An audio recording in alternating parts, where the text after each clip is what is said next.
शुभम यादव और अनुराग यादव के बीच में कितनी जोरदार कुश्ती थी। भीषण शीतलहरी में कुश्ती वहां हो रही थी और पसीना रवि किशन को यहां मंच पे हो रहा था।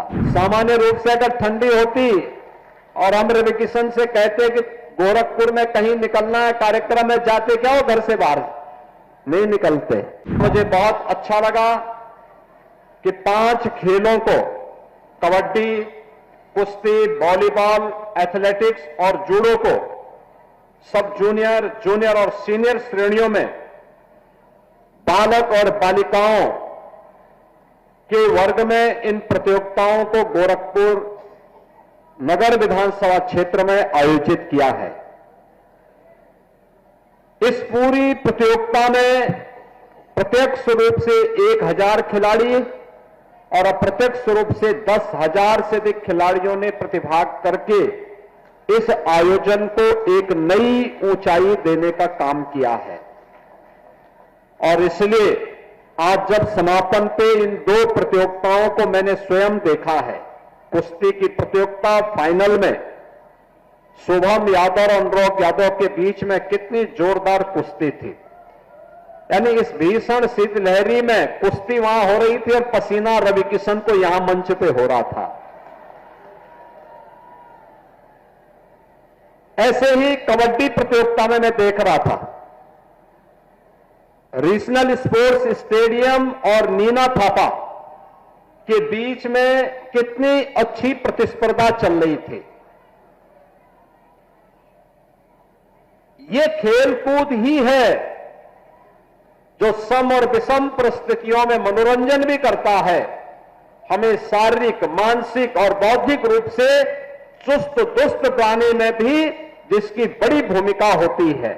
और उसी भूमिका के कारण आप सोचो, ये हजारों लोग यहां पर बैठे हुए हैं, सब बच्चे बैठे हैं।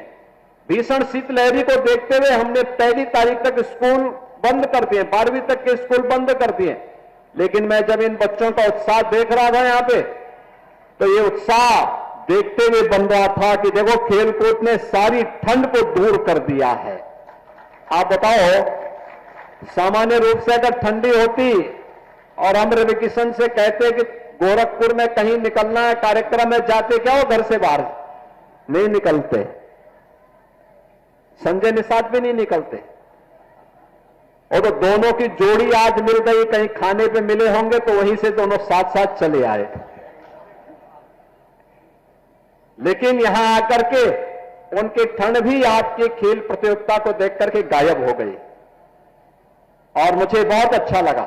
लेकिन अगली बार से ये प्रतियोगिता पहले नगरीय क्षेत्र में हम 2 स्तर पर करेंगे, स्कूल स्तर पर भी और वार्ड स्तर पर भी। स्कूली बच्चों के लिए, चाहे वह बेसिक के हों, माध्यमिक के हों या उच्च शिक्षा के या विश्वविद्यालय के, इनकी 3 चरणों में 3 प्रकार की प्रतियोगिताएं, बालक और बालिकाओं में अलग अलग खेल की प्रतियोगिताओं को तो हम संपन्न करेंगे ही, संपन्न करने के साथ वार्ड स्तर पर भी कामकाजी लोगों के लिए और जो अवकाश प्राप्त हो चुके हैं उनके लिए भी कुछ खेल की प्रतियोगिताओं को हम आयोजित करेंगे। पहले वार्ड स्तर पर, फिर महानगर के 4 से 6 अलग अलग छोटे छोटे उपनगर बना करके